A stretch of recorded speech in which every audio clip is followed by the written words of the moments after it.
अस्सलाम वालेकुम। कल रात को हो गया था व्हाट्सएप ख़राब और इसी सूरत अगर आप लोग का भी डेटा खो गया है तो फिर आप लोग ने इस वीडियो को शुरू से लेकर आखिर तक ज़रूर देखना है, क्योंकि आज की इस वीडियो में मैं आप लोगों को बताऊंगा कि क्या आप लोग उस डेटा को रिकवर कर सकते हैं जो कि आप लोग का लॉस हुआ है कल रात को। तो इस वीडियो में बताऊंगा। मेरा नाम है जलाल और आप देख रहे हैं TMT। तो कल रात को हुआ था व्हाट्सएप ख़राब। इसी सूरत आप लोगों ने एक बड़ी गलती की है जिससे आप लोग का डेटा खो गया। तो मुझे कैसे पता चला कि आप लोग का डेटा खो गया?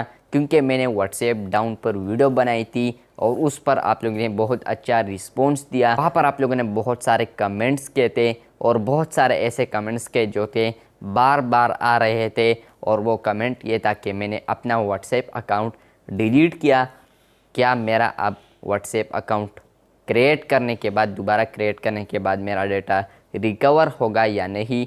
तो यहाँ पर आप लोगों को एक ही आंसर है कि आप लोगों का, अगर आप लोगों ने बैकअप लिया है उस व्हाट्सएप का, आप लोगों ने बैकअप लिया है या उस अकाउंट का आप लोगों ने बैकअप लिया है तो फिर आप लोग अपने डेटा को रिकवर कर सकते हैं। लेकिन अगर आप लोगों ने बैकअप नहीं लिया तो फिर आप लोग अपने डेटा को रिकवर नहीं कर सकते, क्योंकि अगर आप बैकअप लेंगे और आप व्हाट्सएप को क्रिएट करेंगे तो वहाँ पर आप लोग को फिर आता है रिस्टोर एंड स्किप। जब आप रिस्टोर पर क्लिक करते हैं तो फिर आप लोग का डेटा रिकवर हो जाता है, मैसेजेस वगैरह रिकवर हो जाते हैं। लेकिन अगर आप लोग स्किप पर क्लिक करते हैं तो फिर भी आप लोग का डेटा थोड़ा सेफ़ है, गूगल ड्राइव में आप लोग चेक कर सकते हैं।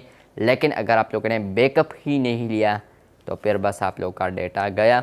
बस सिर्फ यही आंसर था। अगर आप लोगों ने बैकअप लिया है तो फिर आप लोग अपने मैसेजेस वगैरह को रिकवर कर सकते हैं।